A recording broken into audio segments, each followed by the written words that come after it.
ॐ साई नमो नमः। श्री साई नमो नमः। जय जय साई नमो नमः। सद्गुरु साई नमो नमः। Chapter 48. Warding off devotees' calamities. In this chapter, we will be seeing the story of Shivade and Sapatnekar.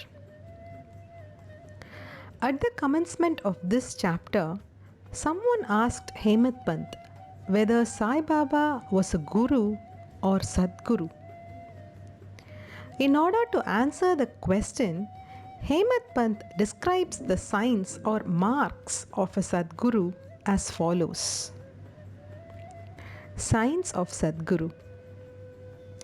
He who teaches us Ved and Vedanta, or the 6 Shastras systems.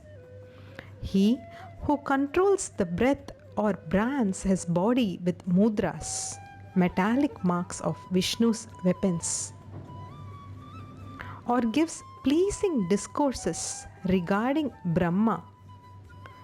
He who gives mantras, sacred syllables to the disciples and orders them to chant the same a certain number of times, but does not assure them any result in a definite time. He who by his lengthy gross knowledge explains beautifully the ultimate principle, but has himself got no experience or self-realization, is not a Sadguru.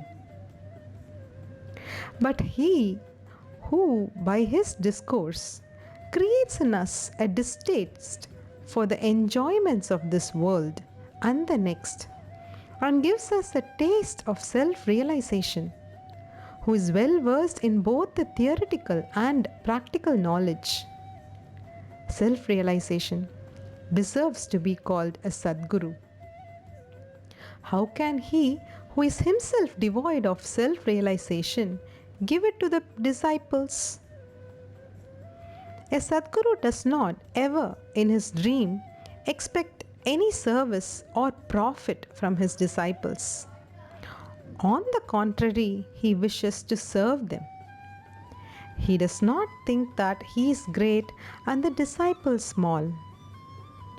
Not only he loves him as his son, but regards him as equal to himself or as Brahma. The main characteristic of a Sadguru is that he is the abode of peace. He is never restless nor ruffled. He has no pride of his learning. The poor and the rich, the small and the great are the same to him. Hemat Pant thinks that on account of the store or accumulation of merits in his past births, he had the good fortune of meeting and being blessed by such a Sadguru as Sai Baba. Even in full youth, he hoarded nothing except chillim perhaps. He had no family, no friend, no home, nor any support. Since he was 18, his control of mind was perfect and extraordinary. He lived fearlessly in secluded places and always abided in his self. On seeing the pure attachment of his devotees, he always acted in their interests, and hence he was, in a way, dependent on them. What experience he gave to his devotees while he was living in flesh are felt even today after his Mahasamadhi by those who attach themselves to him. What the devotees have to do is this. They have to trim their heart lamp of faith and devotion and burn in it wicks of love. And when this is done, the flame of knowledge, self realization, will be lit up and shine bright. Mere knowledge without love is dry. Nobody wants such knowledge. Without love, there is no contentment. So we should have unbroken and unbounded love. How can we praise love? Everything is insignificant before it. Without love, our reading, hearing, and the study are of no avail. In the wake of love come devotion, dispassion, peace, and liberation with all their treasures. We do not get love for anything unless we feel earnestly about it. So, where there is real earning, God manifests Himself. It includes love and it is the means of liberation. Now, let us revert to the main story of this chapter. A man should go to a true saint with a pure mind, or even otherwise, fraudulently, and hold his feet. Ultimately, he is sure to be saved. This is illustrated by the following stories. Mr. Shevade. Mr. Sapatnekar of Akkalkot, Solapur district, was studying law. A co-student, Mr. Shevade, met him. Other fellow students also got together and compared notes of their study. It was found by the questions and answers amongst themselves that Mr. Shevade was the least prepared of all for the examination, and therefore all the students derided him. But he said that though he was not prepared, he was sure to pass the examination as his Sai Baba was there to get him through it successfully. Mr. Sapatnekar was surprised at this remark.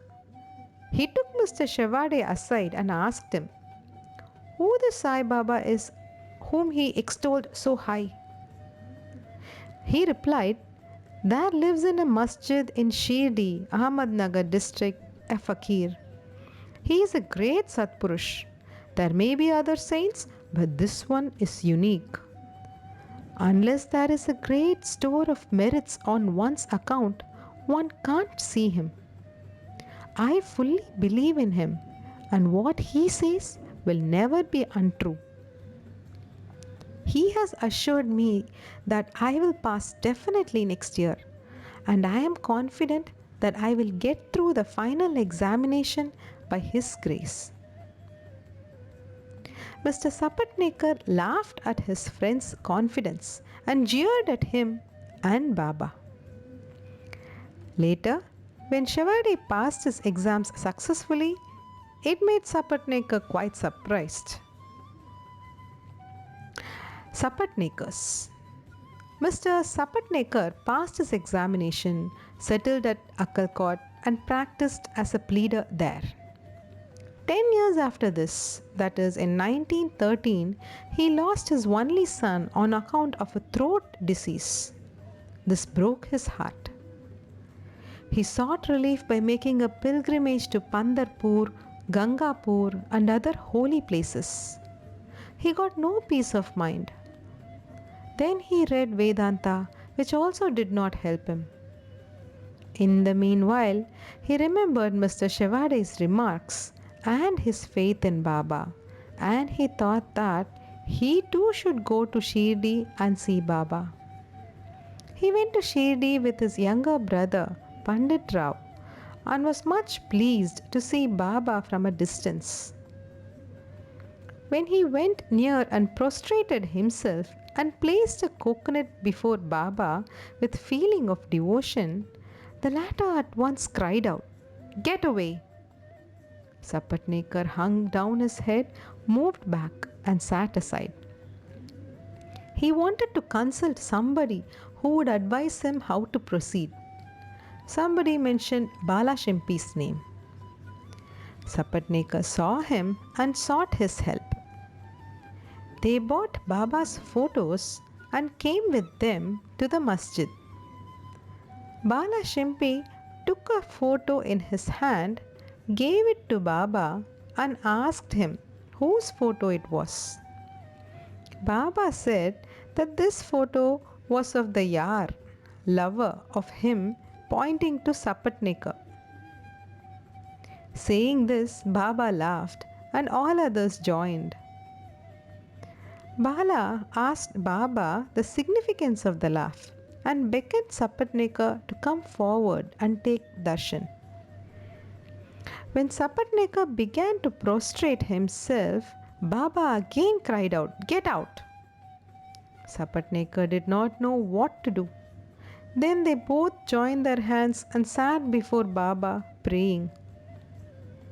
Baba finally ordered Sapatneka to clear out immediately. Both were sad and dejected. As Baba's order had to be obeyed, Sapatnekar left Shirdi with a heavy heart, praying that he should be allowed to take darshan next time. Mrs. Sapatnekar. 1 year elapsed. Still his mind was not at peace. He went to Gangapur, where he felt more restless. Then he went to Madegon for rest and finally decided to go to Kashi. 2 days before starting, his wife got a vision. In her dream, she was going with a pitcher to Lakad Shah's well. There, a fakir with a piece of cloth tied round his head, sitting at the foot of the neem tree, came close to her and said, "My dear lassie, why get exhausted for nothing? I get your pitcher filled with pure water." She was afraid of the fakir and hastened back with the empty pitcher. The fakir followed her. At this, she was woke up and opened her eyes. She told this vision to her husband. They thought that this was an auspicious sign and they both left for Shirdi. When they reached the masjid, Baba was absent. He had gone to Lendi. They waited till his return. When he returned, she was surprised to see that the fakir she saw in her vision exactly resembled Baba. She reverentially prostrated herself before Baba and sat down looking at him. On seeing her humility, Baba was much pleased and began to tell a story in his peculiar characteristic manner to a third party. He said, "My arms, abdomen, and waist have been paining for a long time. I took many medicines. The pains did not abate. I got sick of the medicines as they gave me no relief. But I am surprised to see now that all the pains have disappeared at once." Though no name was mentioned, it was the story of Mrs. Sapatnekar herself. Her pains, as described by Baba, left her soon and she was happy. Then Mr. Sapatnekar went ahead to take darshan. He was again welcomed with the former "Get out." This time he was more penitent and persevering. He said that Baba's displeasure was due to his past deeds and resolved to make amends for the same. He determined to see Baba alone and ask his pardon for his past actions. He placed his head on Baba's feet and Baba placed his hand on him, and Sapatnekar sat stroking Baba's leg. Then a shepherdess came and sat massaging Baba's back. Baba, in his characteristic way, began to tell the story of Abania. He related the various vicissitudes of all his life, including the death of his only son. Sapatnekar was surprised to see that the story which Baba related was his own, and he wondered how Baba knew every detail of it. He came to understand that he was omniscient and knew the hearts of all. When this thought crossed his mind, Baba, still addressing the shepherdess and pointing to Sapatneka, said, "This fellow blames me and charges me with the killing of his son. Do I kill people's children? Why does this fellow come to the masjid and cry? Now I will do this. I will again bring that very child back in his wife's womb." With these words, he placed his blessing hand on his head and comforted him, saying, "These feet are old and holy. You are carefree now. Place entire faith in me, and you will soon get your object." These feet are old and holy. You are carefree now. Place entire faith in me, and you will soon get your object. Sapatneka was much moved with emotion. He bathed Baba's feet with his tears and then returned to his residence. Then he made preparations for worship, and Naivedya came with his wife to the masjid. He offered all this to Baba and accepted prasad from him. There was a crowd in the masjid, and Sapatneka went there and saluted Baba again and again.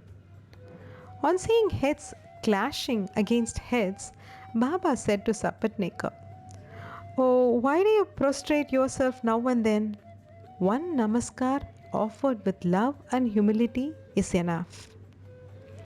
Then Sapatneka witnessed that night the Chavadi procession described earlier. In that procession, Baba looked like veritable Pandurang, Vittal. At the parting next day, Sapatneka thought that he should first pay 1 rupee as dakshina, and if Baba asked again, instead of saying no, he should pay one more, reserving with him sufficient amount as expenses for the journey. When he went to the masjid and offered 1 rupee, Baba asked for another as per his intention, and when it was paid, Baba blessed him, saying, "Take the coconut, put it in your wife's oti, upper fold of a sari, and go away without the least anxiety." He did so, and within a year, a son was born to him. And with an infant of 8 months, the couple came to Shirdi, placed him at Baba's feet, and prayed thus: "O Sainath, we do not know how to repay your obligations. Therefore, we prostrate ourselves before you. Bless us poor helpless fellows. Henceforth, let your holy feet be our sole refuge. Many thoughts and ideas trouble us in waking and dream states. So turn away our minds from them to your bhajan and bless us." The son was named Murlidhar. 2 others, Bhaskar and Dinkar, were born afterwards. The Sapatneka couple thus realized that Baba's words were never untrue and unfulfilled. Bow to Sri Sai, peace be to all. Om